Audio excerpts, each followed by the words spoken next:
The fluorescent lights of the grocery store hummed a tired old song, one I knew by heart. I counted out the bills from my purse, my fingers tracing the familiar creases. $43, saved from my pension over 3 weeks. "Just the vanilla cake, please," I said, sliding $20 across the counter. The cashier, a man about my age with kind eyes named Elijah, took the money. He bagged the cake, but as he went to hand me my change, his hand stopped. He looked at the name on the debit card I had first tried, the one I knew would not work. "Vance?" he asked, his voice low. "Are you Eleanor Vance? Marcus Vance's mother?" "Yes, I am," I said, a small bloom of pride in my chest. His eyes lost their kindness. They filled with an intensity that made me pull my coat tighter. He leaned in, grabbing my arm just above the wrist. His grip was firm. "Mrs. Vance," he whispered, his voice urgent, almost angry. "You need to be careful." I beg your pardon? "Your son's family. Janelle and her father, Silas." He glanced over his shoulder. "They are not who you think they are. They are not struggling." My blood went cold. "They come in here 2-3 times a week," he rushed on, his words hitting me like little stones, "spending hundreds, Mrs. Vance, on French wines, on imported steaks, on things I cannot afford." He let go of my arm as if it were hot. "And I have heard them talking. I know they are taking money from your son. I had to say something. It is not right." He turned back to his register, his face a mask of professionalism again. "Have a blessed day, ma'am." I stood there, paralyzed. The receipt he gave me trembled in my hand. The simple $18 cake in the white box suddenly felt like it weighed 1,000 pounds. "Hello, everyone. Before we continue, tell us where you are watching from. It keeps our stories alive." The world outside the automatic doors seemed too bright, too loud. I could not face my son Marcus, waiting in the car. Not yet. My mind was a whirlwind, rejecting the man's words. Janelle? Silas? No. They were family. They were struggling.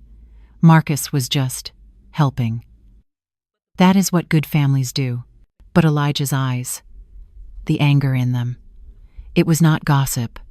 It was a warning. I turned, my feet heavy. "Ma'am?"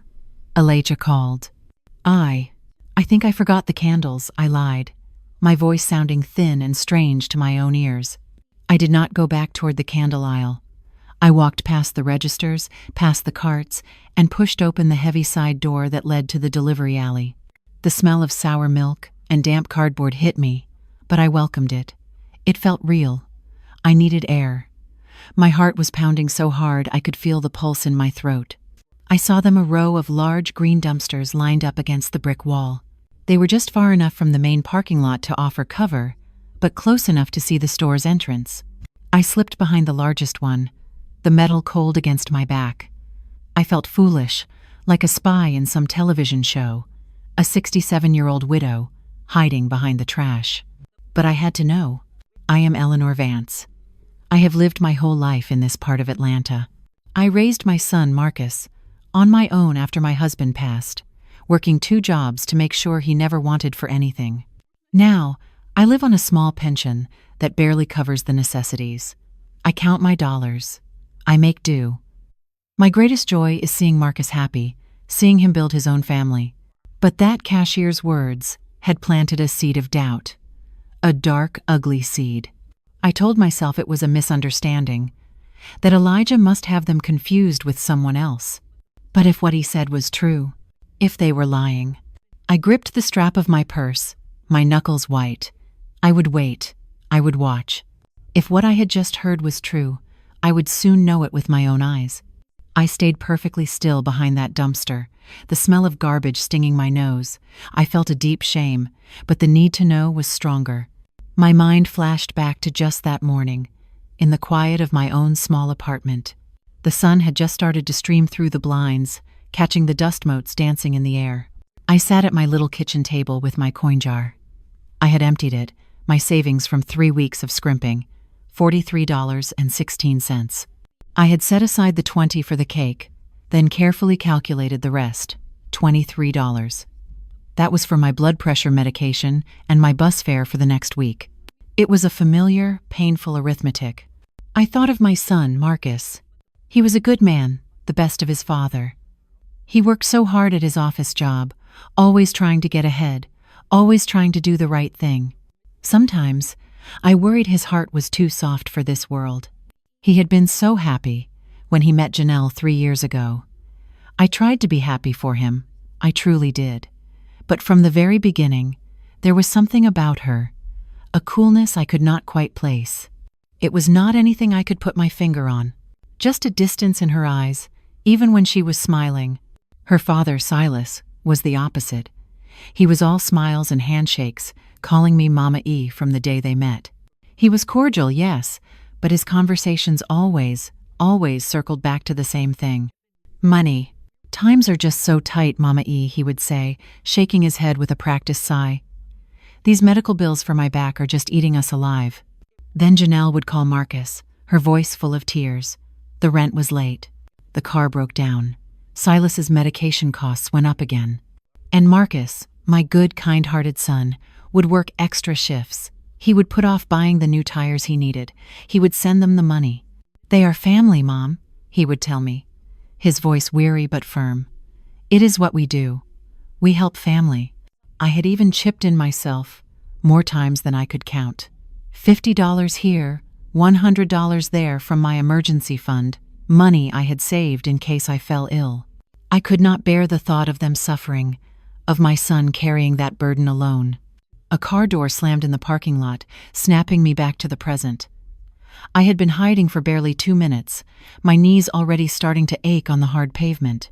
I peeked around the rusted edge of the dumpster, and I saw something that made me forget the smell, the shame, and the ache in my knees. I saw something that made my stomach clench and my breath catch in my throat. It made me doubt every sacrifice, every dollar, and every prayer I had ever offered for that family. It was Silas, Janelle's father. He walked out of the automatic doors, not with plastic grocery sacks, but with 3 large, glossy black bags. Bags I recognized instantly, though I had never set foot in the store. Saks Fifth Avenue. The name was printed in elegant white script. My mind stumbled. A man who could not pay his medical bills was shopping at Saks? He was not walking like a man in pain. He moved with an easy, confident stride, whistling a little tune I could not catch.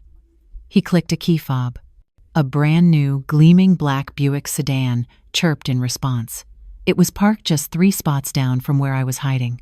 The paint shined under the afternoon sun, so new it looked wet. This was not the old, worn-out clunker that was always in the shop. This was a luxury car.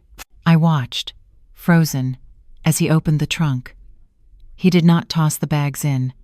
He placed them carefully, one by one, as if they were precious.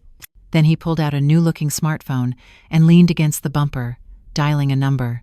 A moment later he was talking, and he was laughing. It was a full, relaxed laugh, the laugh of a man who did not have a single financial worry in the world.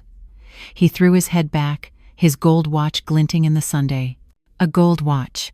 A coldness, sharper than the alley air, began to spread from my stomach through my entire body. It was a physical, sickening chill. I thought of Marcus, his face gray with exhaustion after a double shift. I thought of my $23 left for the week. The cashier's words echoed in my head, no longer sounding angry, just true. They are not who you think they are. Silas ended his call, still smiling. He slipped the phone into the pocket of his press slacks, closed the trunk with a soft thud, and turned. He did not get in the car.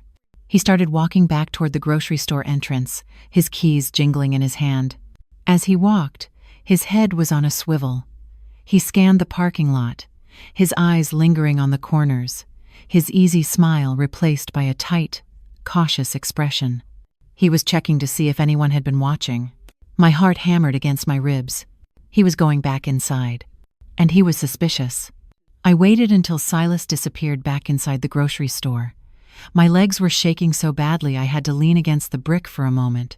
I took a deep breath, tasting the alley air, and forced myself to move.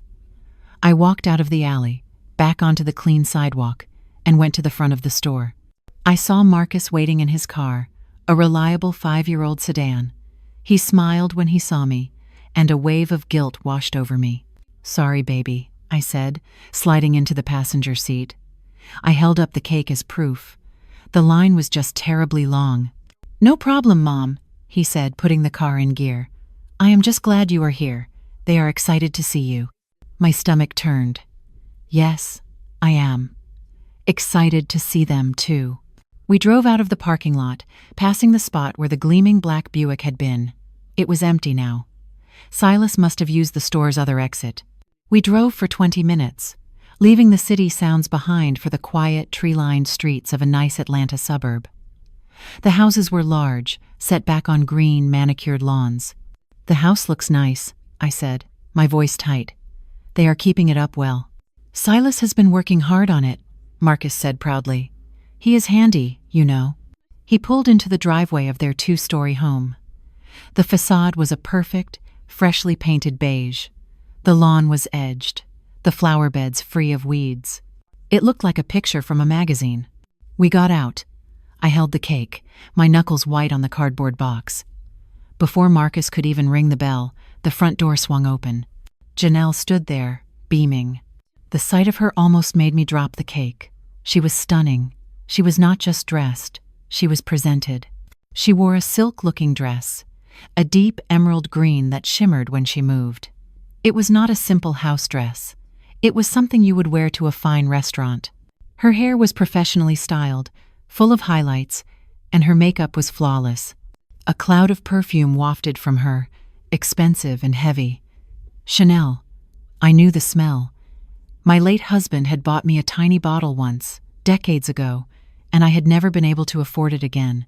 "Eleanor, you made it," she chirped, pulling me into a hug. The perfume was cloying, suffocating.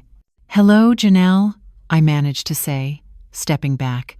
You look lovely. That dress is beautiful." She gave a tinkling, practiced laugh and waved her hand dismissively. "Oh, this old thing?" I froze. "I found it on a clearance sale.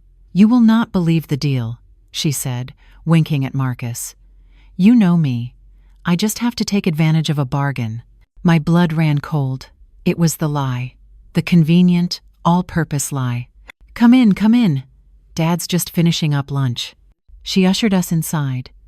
I stepped over the threshold into the foyer, and the sight that greeted me in the living room just beyond made my stomach drop clear to the floor. It was not the living room I remembered. The old, faded cloth sofa was gone. In its place was a massive, brand-new sectional, wrapped in dark, buttery soft leather. A modern glass coffee table sat in the middle, gleaming, and mounted on the main wall, taking up half the space, was a flat-screen television so large it looked like a movie screen. It was one of those new paper-thin models I had only seen in commercials. "Dad, look who's here," Janelle called out. Silas bustled in from the kitchen, wiping his hands on a clean apron. He was wearing the same pressed slacks and expensive shirt I had seen him in at the parking lot. "Eleanor, Mama E," he boomed, spreading his arms wide. "So good to see you. We hope you are hungry." He acted as if he had not left the house all day, as if he had not been loading Saks bags into a new Buick. "I brought a cake," I said, my voice barely a whisper. "How lovely," Janelle gushed. "But you should not have. Come, sit. Lunch is ready." She led us to the dining room.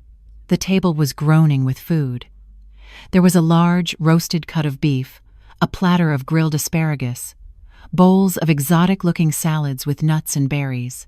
This was not a simple Sunday lunch. This was a feast. "Did you two prepare all this?" Marcus asked, clearly impressed. "Just a little something," Silas said, beaming. He uncorked a bottle of red wine with a flourish. "We have to celebrate when Mama E visits, right?" He poured the dark red liquid into large crystal glasses. I recognized the label on the bottle. I had seen it in the aisle right next to Elijah's register. It cost $50. "This wine is special," I commented, my hand wrapped tight around the glass. "Oh, this old thing?" Silas chuckled, echoing his daughter. "A good friend of mine works in imports. He got it for me at a special price, you know.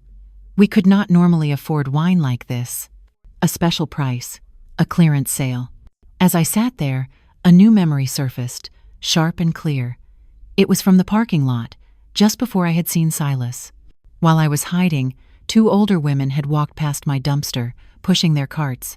One of them, a woman with silver hair, was talking. "Did you see the new dress Janelle was wearing at the mall, Mildred? Must have cost at least $200. And that is not all," the other woman, Mildred, replied. "I saw her buying beauty products at that French store. She spends as if money were raining from the sky." "But," the first woman said, "I thought they were, you know, struggling." Mildred let out a little snort. "Struggling? Honey, that family gets more expensive deliveries than anyone on their block.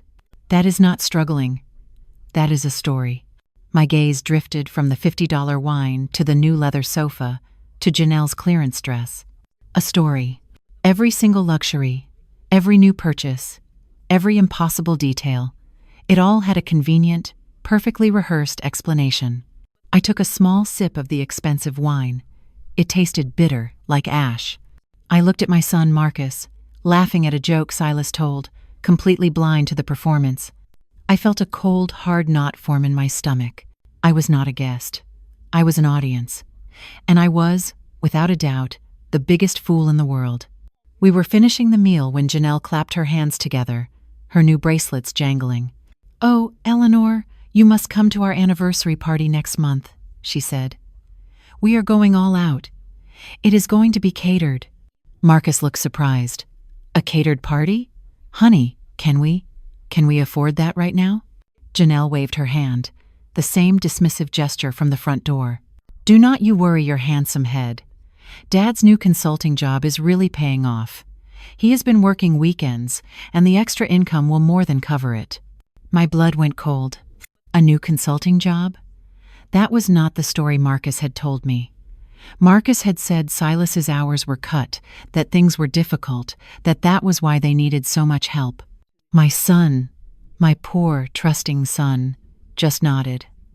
"Oh, that is great, Silas. Really great." I felt a sudden, pressing need to be alone, to breathe air that was not thick with lies and expensive perfume. "Excuse me," I said, placing my napkin on the table. "Janelle, dear, could I use your restroom?" "Of course. Down the hall, second door on the left," she said, already turning back to Marcus to discuss the party. I stood up, my legs feeling unsteady. I walked down the carpeted hallway. First door on the right, second on the left. But the first door on the left, the master bedroom, was slightly ajar. I did not mean to. I told myself I was not going to. But my feet stopped, and my eyes were drawn to the gap. I just peeked. The room was immaculate, but it was the dresser that caught my breath. It was piled high with shopping bags, not sacks this time. These were from Macy's, from Nordstrom, from a little boutique I did not even recognize. Some bags were still crisp and unopened, the tissue paper sticking out. From where I stood, I could clearly see a price tag dangling from a leather handbag. The numbers were small, but I could make them out. $350. My heart thudded. I felt dizzy. I quickly moved past the door, went into the bathroom, and splashed cold water on my face. I looked at my reflection in the ornate mirror. My eyes were wide, scared. "Get a hold of yourself, Eleanor," I whispered. I dried my face and walked back out, my composure hopefully back in place. Silas was in the living room, clearing the wine glasses. I tried to sound casual, just making conversation. My goodness, Janelle is quite the shopper. I saw the bags in the bedroom. She must be so excited for her new things. Silas's smile faltered for just a second. His eyes darted to mine, and he gave a nervous little laugh. "Ah, that," he said, rubbing the back of his neck. "You know Janelle, she just found some incredible clearance sales this week. End of season, you know." He quickly changed the subject. "More wine, Eleanor?"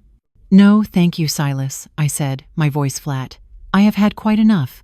I sat back down on the expensive leather sofa, the lie hanging in the air between us, heavy and sour. We were talking about the weather, when I felt a vibration in my purse. I slipped my hand in and pulled out my old phone. A new text message had arrived, from a number I did not recognize. I shielded the screen with my hand, pretending to check the time. My breath caught in my throat. It was a picture, a crystal-clear close-up photo of a grocery receipt. My eyes scanned the details, my heart pounding a sick, heavy rhythm against my ribs. The store name at the top was the same one I had just left. The name on the customer line was printed clearly, Silas Williams. The total, circled in red ink by the sender, was $412.50. The date was from 2 days ago. I zoomed in, my fingers trembling. The list of items blurred and then refocused. Filet mignon, $48. 99. Jumbo shrimp, 1 pound, $22.99. Imported brie, $14. 50. Artisanal olives, $12. Goat cheese, logs, $18. Organic asparagus, $9.99. The list went on and on. Premium steaks, fresh seafood, specialty cheeses from France, gourmet items I had only ever seen in magazines. My $18 vanilla cake. My $43 in savings. I scrolled down. Below the photo of the receipt was a short, simple message. Mrs. Vance, I am sorry to bother you. It is Elijah from the market. I got your number from the customer file. I thought you should see this. This was 2 days ago. Your family needs to know the truth. A wave of nausea washed over me. I locked the phone, my hand shaking so hard I almost dropped it. I looked up. Janelle was showing Marcus a picture on her new phone. Silas was laughing, leaning back on the plush leather sofa, patting his full stomach. They looked happy. They looked prosperous. They looked like a family without a care in the world. My son was being bled dry to pay for filet mignon and goat cheese. I felt a new kind of strength enter my body. It was not anger, not yet. It was a cold, hard certainty. I slipped my phone back into my purse. It felt heavier now, like I was carrying a stone. I had to get through the rest of this visit. I had to smile. I had to nod. I had to drink my water and pretend to listen to their stories about clearance sales and consulting jobs. But I knew, as I sat there, that everything had changed. This was not a suspicion anymore. It was not a bad feeling or a neighbor's gossip. It was a $412.50 receipt. It was the truth in black and white. And I had it, right there in my purse. I had the first piece of concrete, undeniable proof. The rest of the visit was a blur. I smiled until my cheeks ached.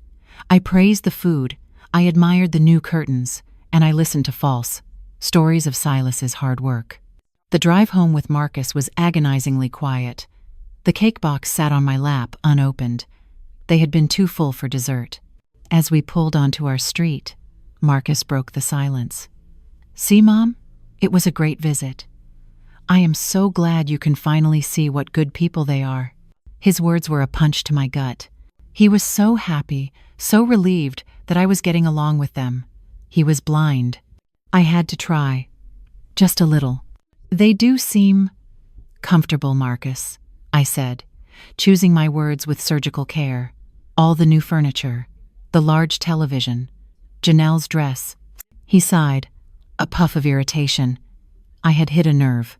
Mom, I told you, Silas has that new weekend job, and Janelle is just amazing at finding secondhand deals. That is all. I worry, baby, I said softly. You work so hard. And they what, Mom? He asked, his voice sharp. He was defensive. He was protecting her. They are not luxuries. They are just making the best of what they have. You just have to trust them. Trust me. He parked in front of my building. He did not understand. He did not want to understand. You are right, son, I said, gathering my purse. The receipt photo felt like it was burning a hole through the leather. I am just a silly old woman. You are not silly, he said, his voice softening. He kissed my cheek. I will see you Wednesday. I went upstairs to my small, quiet apartment. The silence was deafening. I could not sleep. I sat in my armchair in the dark, The clock on the stove ticking, ticking, ticking. The indignation was growing. It was a hot, sour bile in my throat. This was not just a lie. It was a theft. They were stealing my son's time, his health, his future, one clearance sale at a time. My gentle probing had not worked. Marcus was in too deep. I needed more. If I was going to save him, I needed proof so undeniable that even his love could not argue with it. My phone vibrated on the side table, the screen lighting up the dark room. It was Elijah again. Another photo, another receipt. This one was worse. The total was $614.20. I did not even need to zoom in to see the items. 2 bottles of Veuve Clicquot champagne, $105 each. More jumbo shrimp, a whole side of salmon. My eyes snapped to the date at the top of the receipt. October 14th. My blood turned to ice. I remembered that day. I remembered it vividly. Marcus had called me, his voice frantic. Janelle had called him, hysterical. Their electric bill was past due, and the company was threatening to shut them off. He was short $300 and did not know what to do. I had given him $100 from my emergency fund, leaving my own account nearly empty. They had used my emergency money, my son's panic, to buy $100 bottles of champagne. I was staring at the photo, my hand over my mouth, when the phone rang. A different number. I answered, my voice a croak. "Hello? Is this Mrs. Eleanor Vance?" A friendly, older voice asked. "My name is Mildred. Well, I was one of the women you overheard in the grocery store parking lot." "Oh," I said, stunned. "Yes. Hello, Mildred. Honey, I got your number from Elijah. He is my nephew," she said. "He is worried sick about you and your son. And I had to call. You need to know that this is not a small thing." What do you mean?" "I mean," she said, her voice dropping, "the parties. The one Janelle mentioned? It is not a party. It is parties. All the time. Catered. With hired bartenders. My daughter lives on their block, Eleanor. She sees the trucks. They are not just lying," Mildred said, her voice full of a sad, righteous anger. "They are professionals. The web was not just big. It was huge, dark, and more sinister than I had ever imagined. The next 2 days were the longest of my life. I had the $600 receipt from Elijah.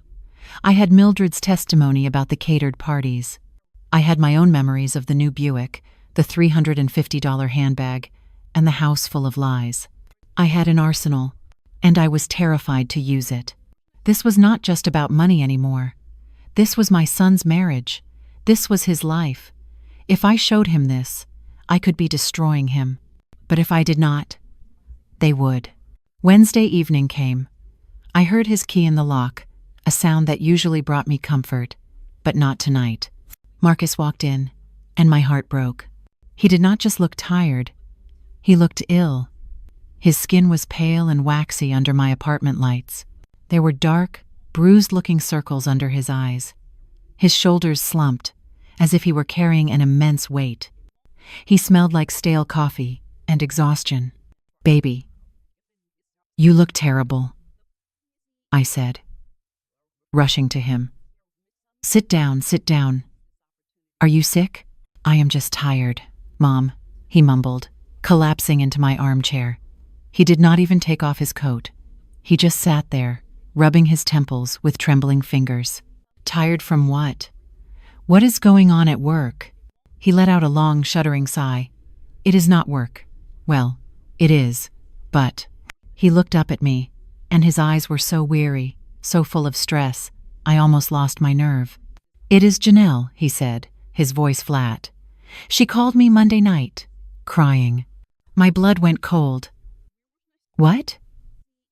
What was it this time?" "It is Silas." He stared at the carpet. He needs a minor surgery. Something with his back again. The insurance will not cover all of it, and they are short." There it was. The next lie. "How short?" I asked, my voice dangerously calm. Marcus winced. $200. They need it by Friday for the deposit. I stood there, gripping the back of my own chair. $200. A trifle for people who spent $600 on champagne and seafood just 2 weeks ago. So I have been working doubles, Marcus confessed, his voice cracking with fatigue. I have worked every night shift since Monday. I am so tired, Mom. I do not know how I am going to make it to Friday. That was it. The sound in my head was not a snap. It was the cold, clean shatter of glass. My fear, my hesitation, my worry about meddling it all evaporated. I saw my son, my only child, running himself into the ground. He was sacrificing his health, his sleep, his life, for parasites, for liars who were laughing at him. I looked at his pale face, his trembling hands, and then I pictured that $600 receipt, the champagne, the jumbo shrimp. The anger that rose in me was so cold and so pure, it burned away everything else. I was no longer a worried mother-in-law. I was a protector. Marcus, I said. My voice was not soft. It was steady. It was steel. He looked up, surprised by my tone. Sit up straight. I need to show you something. And you are going to listen.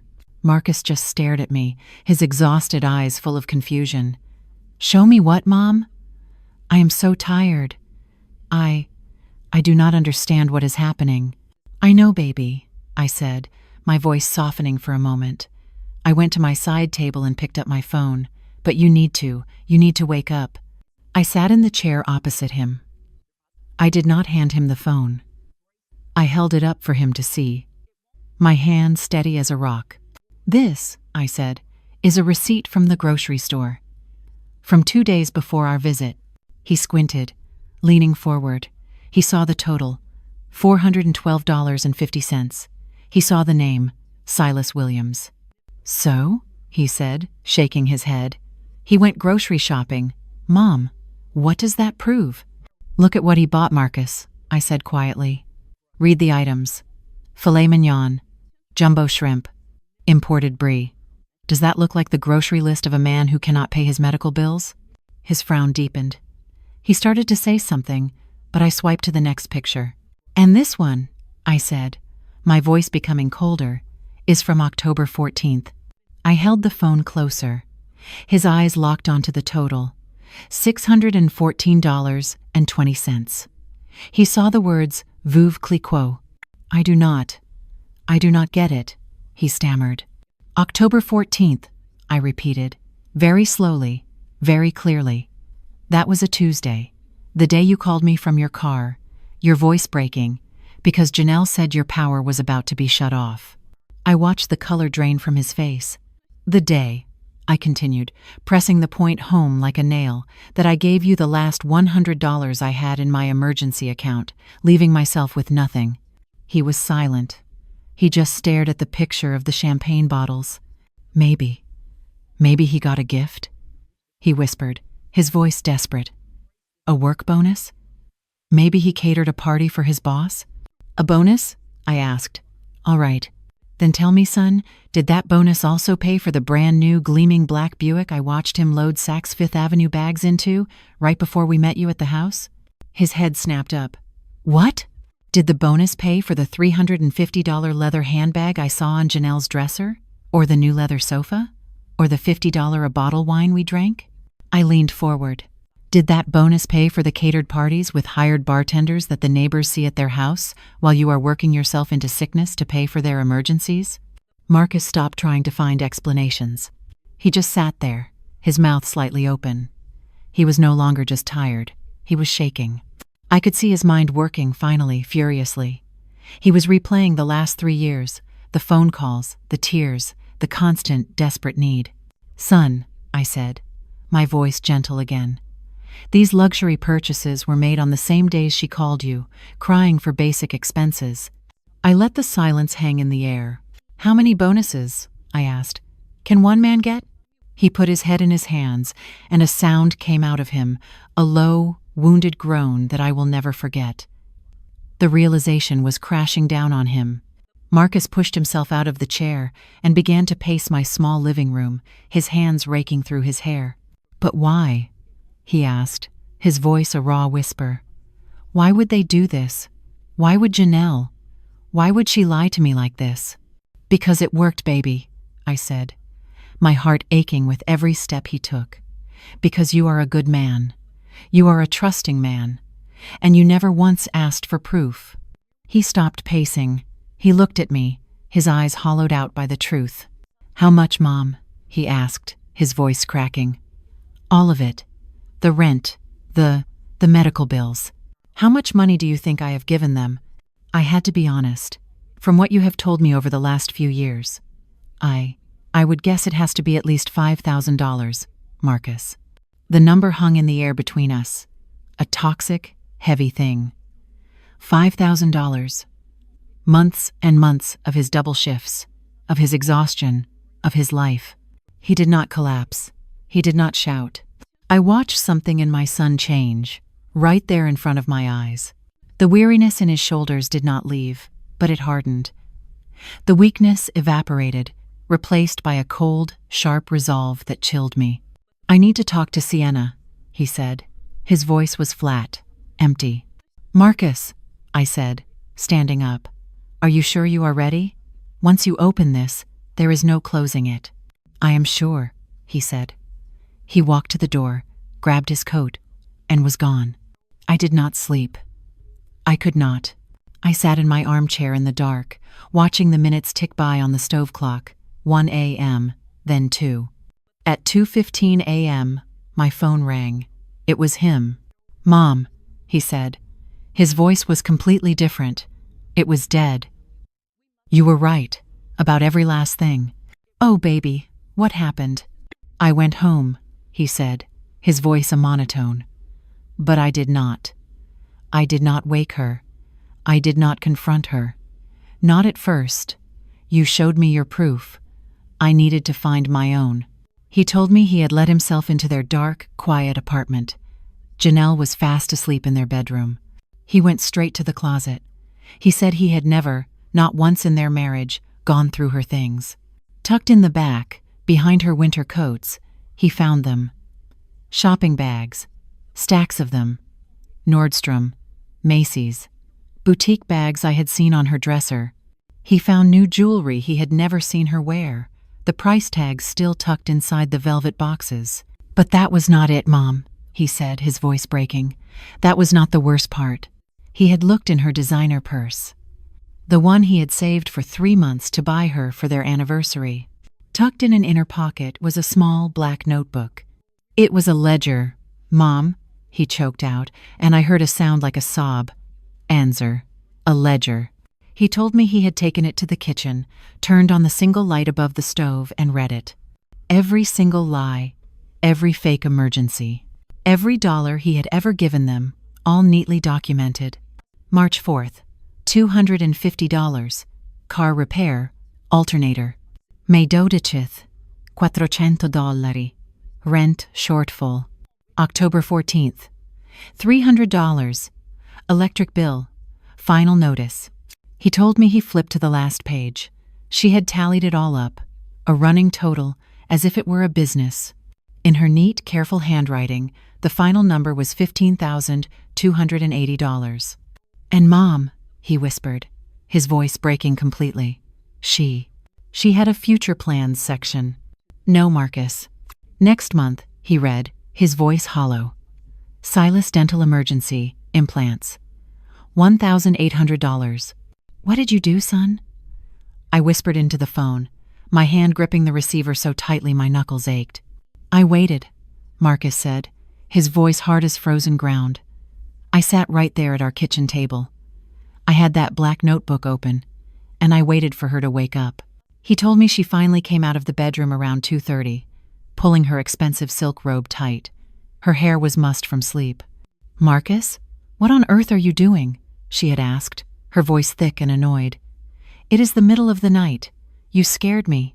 What is wrong? He said he did not answer. He just pointed to the empty chair opposite him.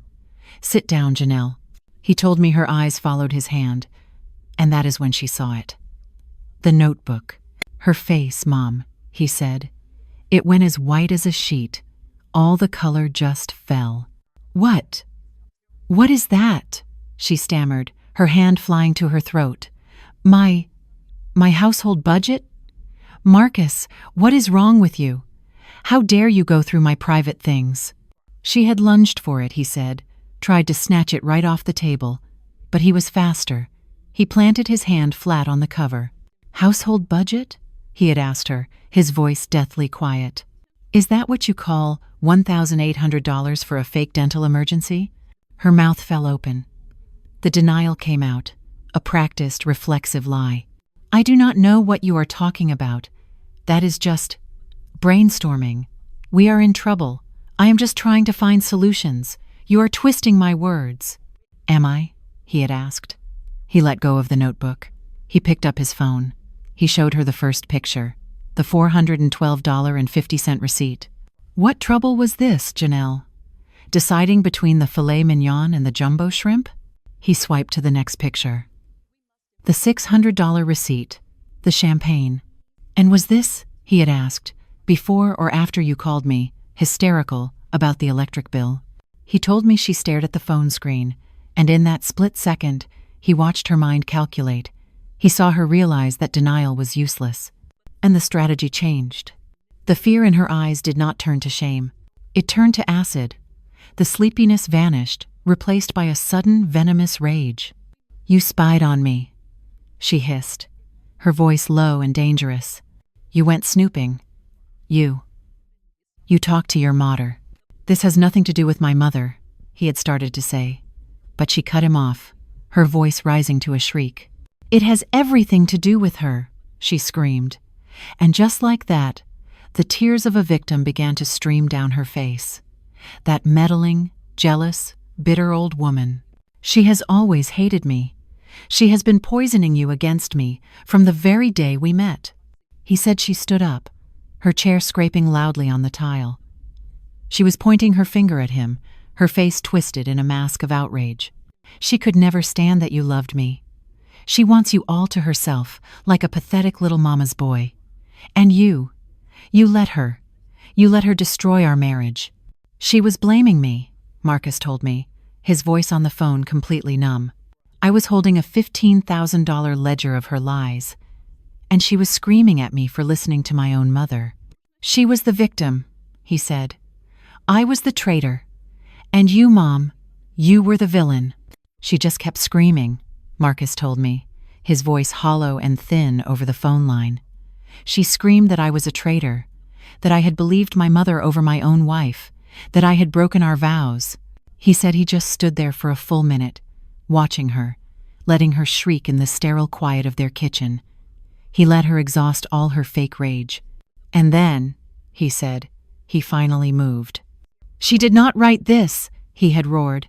His voice, he said, was not a yell. It was a sound he did not even recognize, a raw noise that shook the glasses on the counter. He slammed the black notebook down on the kitchen table. The sound cracked through the apartment.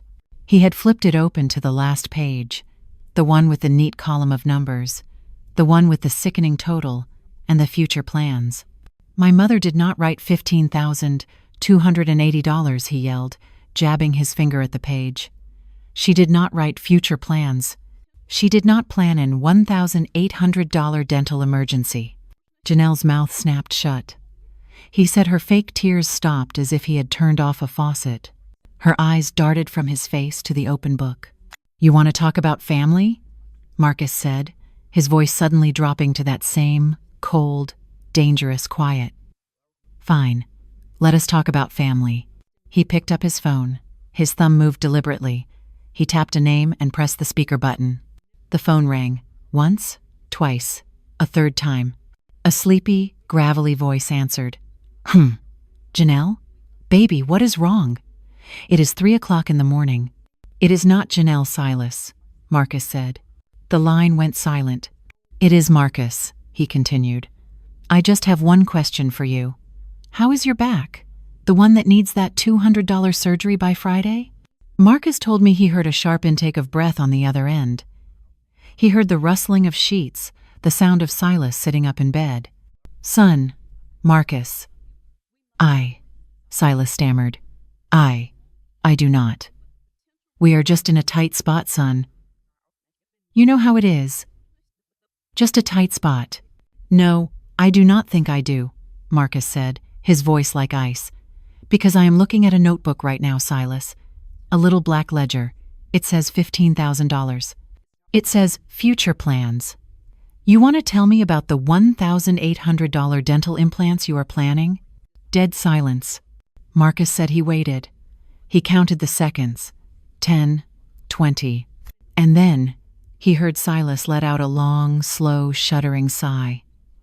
It was the sound of a man who was tired. The sound of a man who was done playing the game. Look, son, Silas said, his voice no longer sleepy or panicked, but flat, resigned. It was never personal. You are a good man. You have got a stable job, and you are generous.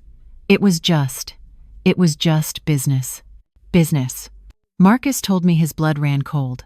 He looked up from the phone, at his wife. Janelle's face was a mask of chalky white, but she was not looking at him. She was staring at the phone on the table with a look of pure, unadulterated hatred. Her fake tears were gone. Her practiced victimhood was gone. She lunged at the phone and screamed, not at Marcus, but at her father. "You idiot!" she shrieked, her voice a raw, ugly sound I had never heard. "You old fool! You ruined it! You ruined everything! You ruined the whole plan!" Marcus just stood there. He told me, in that one terrible second, he finally saw her. He was not looking at his wife. He was looking at a stranger. He was looking at a business partner, furious that her co-conspirator had just confessed and tanked their most profitable account. "It is over," he had whispered. He was not even talking to her. He was just stating a fact to the room. "It is over." Marcus did not stay to hear another word. He told me he left Janelle standing in the kitchen, frozen, her face a mask of rage, staring at the phone where her father had just confessed. He walked into their bedroom, packed a single duffel bag with work clothes and toiletries, and walked out of the apartment. "Our marriage is over," he had said as he passed her, his voice devoid of all emotion. "A lawyer will be in touch with you." The days that followed were a painful, legal blur. Marcus stayed on a friend's sofa, his mind numb, but his actions sharp and clear. He filed for divorce that very next morning. The divorce proceedings were swift. That little black notebook, which he had handed directly to his lawyer, was an irrefutable handwritten confession of fraud. And it got worse. Marcus's lawyer, a sharp woman who left no stone unturned, discovered a bank account Janelle had opened in her maiden name 6 months after their wedding. It was a secret account, one that even Silas did not seem to know about. She was not just scamming my son. She was skimming from her own co-conspirator, hiding a portion of the money for herself. The total confirmed amount stolen, between the ledger and the secret account, was over $15,000. Once the legal papers were served, the phone calls to me began. The first was from Silas. He was crying, a gasping, wet sound that turned my stomach. His voice was thick with a desperate, syrupy regret. "Mama E. Eleanor, please," he sobbed. "You have to talk to him. You have to make him see. It was a mistake, a terrible mistake. We will pay it all back, every cent, I swear it." I stood in my kitchen, holding the phone to my ear, feeling nothing, no pity, no anger, just a vast, cold emptiness. "You had 3 years to be honest, Silas," I said, my voice calm. "You chose to lie, every single day. But it was just business. I finished for him. I know. This is the consequence of that business. Do not call this number again." I hung up the phone. Janelle's attempt came 2 days later. It was not a call. It was a knock on my apartment door. I opened it, and for a moment I almost did not recognize her. Gone was the Chanel perfume, the silk dress, the perfect makeup. She was wearing old, stained sweatpants, a faded t-shirt, and no makeup. Her hair was pulled back in a stringy, unwashed ponytail. She was performing poverty, and she was doing it badly. "Eleanor," she whispered, her eyes brimming with what she clearly thought were convincing tears. "Please, I know I messed up. I know I made mistakes." She tried to reach for my hand, a pathetic, trembling gesture. "But I love him. I love Marcus. It just It all just got out of control. I never meant to hurt him. I did not invite her in. I stood, blocking the doorway, my hand on the doorknob. Real love does not include a ledger, Janelle, I said, my voice as quiet as hers, but weighted with truth. What you did was not love. It was exploitation. You saw a good, kind man, and you mistook his kindness for weakness. I watched her face. I saw the exact moment she realized the act was not working. The fake tears stopped instantly. The soft, pleading look vanished, replaced by a familiar, acidic glare. The mask was off. I always knew you were the problem, she spat, her voice no longer a whisper, but a low, venomous snarl. You are just a bitter, jealous, old woman. You could not stand to see him happy with someone else. You had to ruin it. I looked at this woman, this stranger who had infested my family, and I felt nothing but a distant, weary pity. I prefer him to be temporarily unhappy, but free, I said calmly, than happy and used. I closed the door in her face, the click of the deadbolt, loud in the sudden silence. I never saw her again. Mildred, my neighbor-turned-friend, told me about a month later that they were gone. The bank had foreclosed on the house. It turned out it was mortgaged to the hilt to pay for the cars and parties. They sold what little they could, and, as Mildred said, slinked away in the middle of the night, exposed and in shame. 2 years have passed since I closed the door on Janelle's hateful face. I sit in my same armchair, in my same small apartment. The clock on the stove still ticks, but everything is different. My apartment is brighter. Marcus insisted on buying me new curtains and a comfortable new chair. The divorce was a scar on my son's heart. It was not easy. For a long time he was angry, not at Janelle or even at Silas. He was angry at himself. How could I have been so blind, Mom? He would ask me, his voice hollow in those first few months. You were not blind, baby, I told him, time and time again. You were trusting. There is a difference. He went to therapy. He learned to talk about the shame and the deep, cutting wound of the betrayal.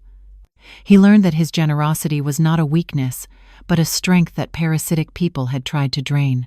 He learned to be wiser, not cynical. He learned the lesson that I, too, had learned.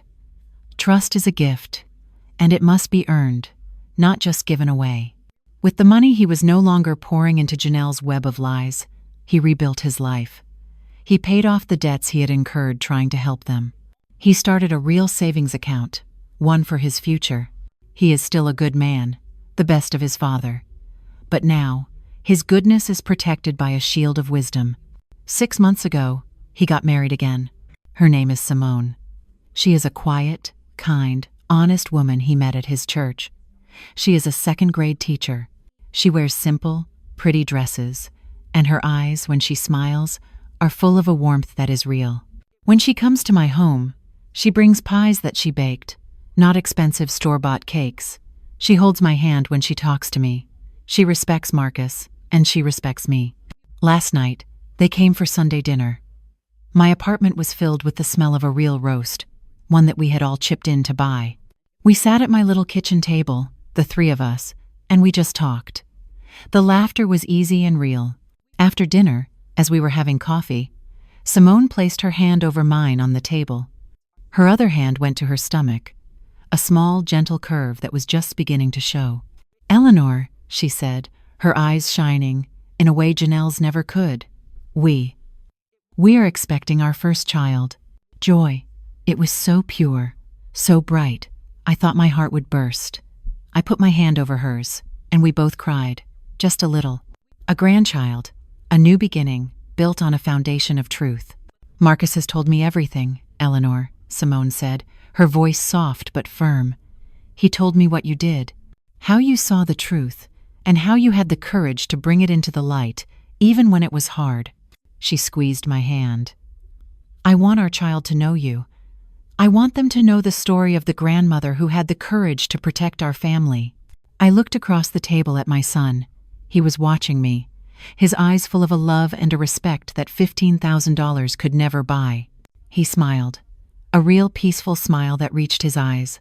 I learned that true family love is not always about keeping the peace. Sometimes, Love is about having the courage to speak the truth, especially when your voice is shaking. Sometimes, you have to be the one to light the match, to burn down the whole house of lies, so that the people you love can finally get out and breathe free. As I sit here tonight, I can hear them in my kitchen. Marcus and Simone are washing the dishes together. I can hear their low, happy laughter. That sound. That simple, honest sound. It is the sound of my new, real family. It is the sound of justice and the sound of rebirth. And it is worth more than all the money in the world. Did my story resonate with you? Which part of this family drama touched your heart the most, and what would you have done in my shoes? I would be honored to read your thoughts and your own experiences in the comments below. If you believe in the power of faith, dignity, and getting justice, please consider sharing this story with someone who may need to hear it.